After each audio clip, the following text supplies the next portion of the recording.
नमस्कार. आज आपण भोगीनिमित्त मस्त अशी चमचमीत भोगीची भाजी करणार आहोत. महाराष्ट्रात प्रत्येक घरोघरी केली जाणारी ही भाजी प्रत्येक भागानुसार त्याला वेगवेगळ्या नावाने ओळखली जाते.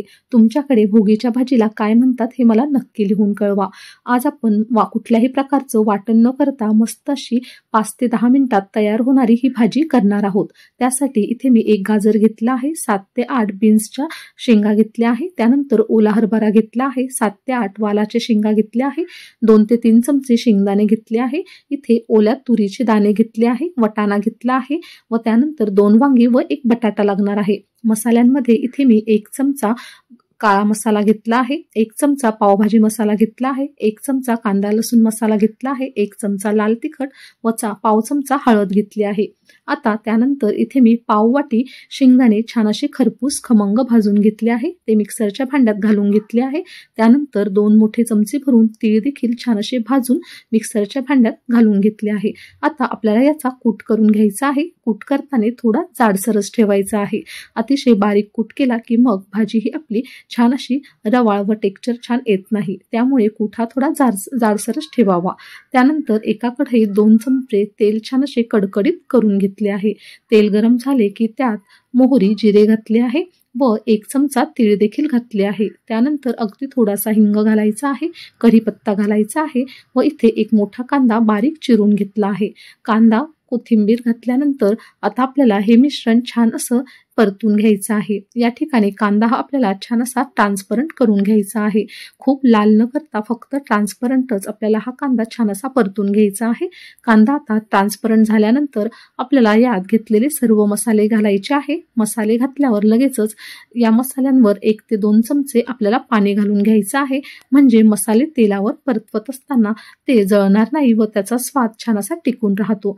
आता घेतलेल्या सर्व भाज्या आपण या फोडणीवर घालून घेणार आहोत.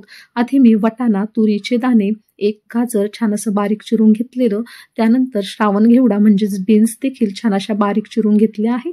त्यानंतर वालाच्या शेंगा त्या देखील छान अशा निवडून घातल्या आहे. शेंगदाणे, त्यानंतर वांग, बटाट सर्व भाज्या आपण यात घालून घेतल्या आहे. आता तुमच्या भागात ज्या भाज्या तुम्ही वापरतात त्या भाज्या देखील यात ॲड करू शकतात. बऱ्याच भागात यात आपल्या मुळ्याच्या शेंगा असतात, ज्याला आपण डिंगऱ्या म्हणतो, त्या देखील घालतात, बोरं देखील घालतात. हे मला आता सध्या मिळालं नाही, त्यामुळे मी इथे स्किप केलं आहे. तुम्हाला मिळालं तर ते अवश्य घाला. आता फोडणीवर आपल्याला या भाज्या छान अशा 2 ते 3 मिनिट मस्त मध्यम आचेवर परतून घ्यायच्या आहे. भाज्या छान परतल्या की इथे आपल्याला गॅस अगदी कमी करायचा आहे व पुन्हा 1 ते 2 मिनिट भाज्या या सतत आपल्याला परतवत राहायच्या आहे, म्हणजे मसाला हा भाज्यांना छान लागतो. त्यानंतर चवीनुसार मीठ या ठिकाणी घालून घेतला आहे. जो आपण दाण्याचा व तिळाचा कूट करून घेतला होता तो देखील इथे घातला आहे व सर्वात शेवटी इथे मी 1 चमचा खोबऱ्याची पावडर घातली आहे, किंवा तुम्ही किसलेलं खोबरं देखील घालू शकतात. आता हे सर्व जिन्नस पुन्हा एकदा आपल्याला मस्त असं एकजीव करून घ्यायचं आहे व भाज्यांसोबत मिनिटभर परतून घ्यायचं आहे. अशा पद्धतीने तुम्ही बघू शकतात कुठल्याही प्रकारचं वाटण न घालता आपण ही भाजी तयार करत आहोत. त्यानंतर इथे मी साधारण 1 ग्लासभर गरम पाणी यावर घालून घेतलं आहे. आता पाणी घातल्यानंतर आपल्याला यावर झाकण ठेवायचं आहे व पुन्हा फक्त 5 मिनिट ही भाजी आपल्याला मध्यम आचेवर छान अशी शिजवून घ्यायची आहे. आता 5 मिनिट ही भाजी शिजवत असताना मधून आपल्याला झाकण काढून पाहायचं आहे भाजी शिजली की नाही, म्हणजे भाजी ही खाली लागणार नाही. अशा पद्धतीने पूर्ण 5 मिनिटात ही भाजी छान अशी शिजते. तुम्ही बघू शकतात छान असं तेल देखील भाजीने सोडलं आहे. अगदी चटपटीत अशी ही भाजी घाईच्या वेळेस करता येईल इतकी झटपट पद्धतीने मी तुम्हाला आज करून दाखवली आहे. अगदी तुम्हाला ऑफिसला जायचे असेल, घाई असेल, मुलांच्या शाळेच्या डब्यासाठी जरी तुम्हाला ही भाजी भोगीची बनवून द्यायची असेल तर अशा पद्धतीने तुम्ही देऊ शकतात. अगदी कमी वेळेत, कमी वाटणात, कमी साहित्यात तयार होणारी ही भाजी आहे.